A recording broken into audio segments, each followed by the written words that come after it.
This is Father Chris Fallon. I'm sitting here with St. Teresa at St. Teresa's Norris Green, and my main purpose in recording this brief message is that if you've been using the YouTube channel either for St. Teresa's or for Queen of Martyrs to watch our masses, we're switching to a different system.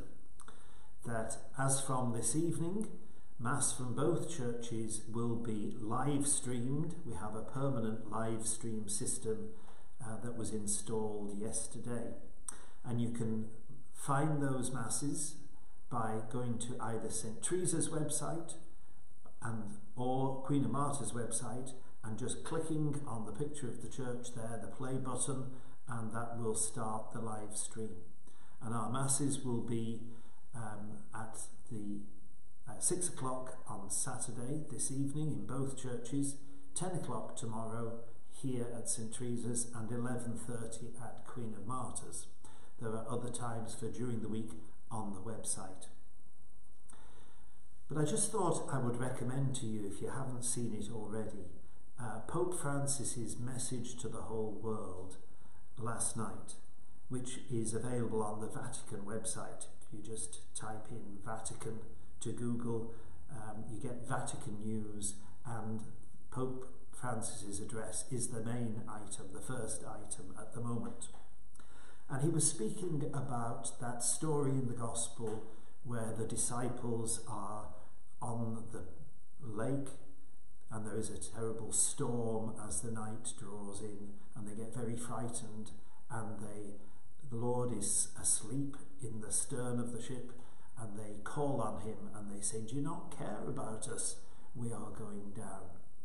And first of all, Pope Francis reflects on how this speaks to our experience now, because it begins when evening had come. And Pope Francis says, "For weeks now it has been evening. Thick darkness has gathered over our squares, our streets and our cities. It has taken over our lives, filling everything with a deafening silence and a distressing void that stops everything as it passes by. We feel it in the air. We notice it in people's gestures. Their glances give them away. We find ourselves afraid and lost. Like the disciples in the Gospel, we were caught off guard by an unexpected, turbulent storm. We have realized that we are all in the same boat, all of us fragile and disoriented, but at the same time important and needed. All of us called to row together, each of us in need of comforting the other. On the boat are all of us. Just like those disciples who spoke anxiously with one voice, saying, 'We are perishing.' So we too have realized that we cannot go on thinking of ourselves, but only together we can do this." And he speaks of the faith that the disciples had in Jesus, and he talks about our faith too. He says, "This is the life in the Spirit that can redeem, value, and demonstrate how our lives..." Just lost my place there a moment. "That can redeem, value, and demonstrate how our lives are woven together and sustained by ordinary people, often forgotten people who do not appear in newspaper and magazine headlines nor on the grand catwalks of the latest show, but who without any doubt are in these very days writing the decisive events of our times. Doctors, nurses, supermarket employees, cleaners, caregivers, providers of transport, law and order forces, volunteers, priests, religious men and women, and so very many others who have understood that no one reaches salvation by themselves. In the face of so much suffering, where the authentic development of our peoples is assessed, we experience the priestly prayer of Jesus, that they may all be one." How many people every day are exercising patience and offering hope, taking care to sow not panic, but a shared responsibility.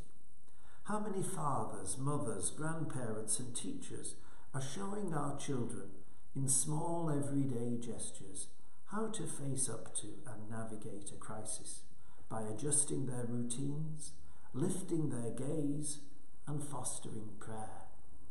How many are praying, offering and interceding for the good of all? Prayer and quiet service, these are our victorious methods. And I'm just going to end with the blessing that he ends with. His blessing to the whole world from the steps of St. Peter's. The Pope said, "Dear brothers and sisters, from this place that tells of Peter's rock-solid faith, I would like this evening to entrust all of you to the Lord, through the intercession of Mary, health of the people and star of the stormy sea.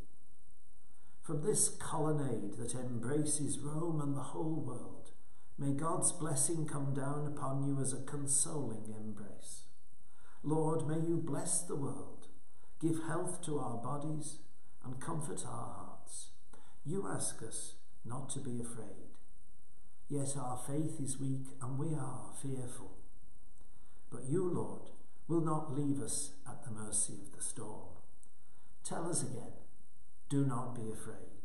And we, together with Peter, cast all our anxieties onto you, for you care about us."